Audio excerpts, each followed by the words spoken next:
അപ്പോൾ ഞാൻ main mobile charge ചെയ്യാൻ വെച്ചിട്ട് വേറെ അഡീഷണൽ മൊബൈലും കൊണ്ട് വന്നതാണ്. ഇവിടെ നടക്കാനിറങ്ങിയതാണ്. അപ്പോൾ ആ സമയത്ത് 2 ഷോർട്സ് ഇടാമെന്ന് വിചാരിച്ചു. ഇതിപ്പോൾ രണ്ടാമത്തെ ഒരു അനുഭവമാണ്.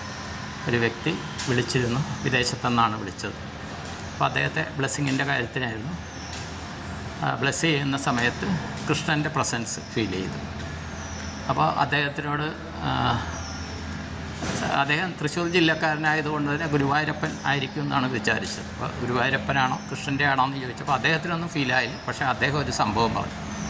അദ്ദേഹത്തിൻ്റെ വീട്ടിൽ വന്ന് എന്തോ കാര്യത്തിന് ആചാര്യന്മാർ വന്നപ്പോൾ അവിടെ പിതൃക്കന്മാരുടെ ഇത് കാണുകയും പ്രസൻസ് കാണുകയും ഈ പിതൃക്കന്മാരെയെല്ലാം ആവാഹിച്ചിട്ട് ചേലാമറ്റം ശ്രീകൃഷ്ണസ്വാമി ക്ഷേത്രത്തിൽ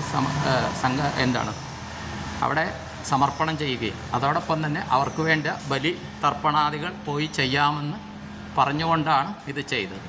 പക്ഷേ അദ്ദേഹത്തിൻ്റെ പിതാവിന് ജോലി സംബന്ധമായ ഇതിന് കാര്യത്തിൽ ഈ ബലിതർപ്പണാദികളൊന്നും ചെയ്യാൻ സാധിക്കുന്നില്ല. അപ്പോൾ ആ പ്രസൻസ് ഫീൽ ചെയ്തത് കൃഷ്ണൻ്റെ എന്തുകൊണ്ടാണെന്ന് മനസ്സിലായി. അപ്പോൾ ദയവ് ചെയ്ത് അവരെ എവിടെയെങ്കിലും കൊണ്ട് സമർപ്പിക്കുമ്പോൾ അവിടെ ചെയ്യേണ്ടുന്ന ആ വാഗ്ദാനം ചെയ്യുക, വാഗ്ദാന ലംഘനം ചെയ്യാണ്ടിരിക്കുക. അത് ചെയ്യാൻ സാധിക്കുകയില്ലെങ്കിൽ ആ പിതൃക്കന്മാർ വീട്ടിൽ തന്നെയൊക്കെ ഇരിക്കട്ടെ, വീടിൻ്റെ ഭാഗത്ത് അവർ ശല്യമൊന്നും ചെയ്യുകയില്ല കേട്ടോ. അവർക്ക് വേണ്ട ഒന്നുമില്ല. രാവിലെ നമ്മൾ ബ്രേക്ക്ഫാസ്റ്റ് കഴിക്കുമ്പോൾ അവരെ സങ്കല്പിച്ച് കാക്കയ്ക്ക് വയ്ക്കുക. ആദ്യം നമ്മൾ കഴിക്കുന്ന മുമ്പ് ഒരു ദോശയാകട്ടെ, ഇഡ്ഡലിയാകട്ടെ, ഇടിയപ്പമാകട്ടെ, പുട്ടാകട്ടെ, അവരെ സങ്കല്പിച്ച് വയ്ക്കുക, പിതൃക്കന്മാരെ സങ്കല്പിച്ച്. ഇത് ഈ ഭൂതയജ്ഞമാണത്. ഭൂതയജ്ഞം ചെയ്യുന്നതിൻ്റെ പുണ്യം ആ പിതൃക്കന്മാർക്ക് ലഭിക്കട്ടെ, അവരുടെ അനുഗ്രഹം ഞങ്ങൾക്ക് കുടുംബത്തിന് വേണമെന്ന് സങ്കല്പം ചെയ്തുകൊണ്ട് ഇത് വയ്ക്കുക കേട്ടോ.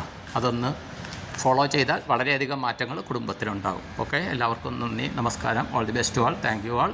എല്ലാവർക്കും പിതൃക്കന്മാരുടെ അനുഗ്രഹാശിസ്സുകൾ ഉണ്ടാകട്ടെ എന്ന് സങ്കല്പം ചെയ്ത് പ്രാർത്ഥിച്ചുകൊണ്ട് നിർത്തുന്നു. നിങ്ങളുടെ സ്വന്തം ശ്രീനിവാസപ്പൈ.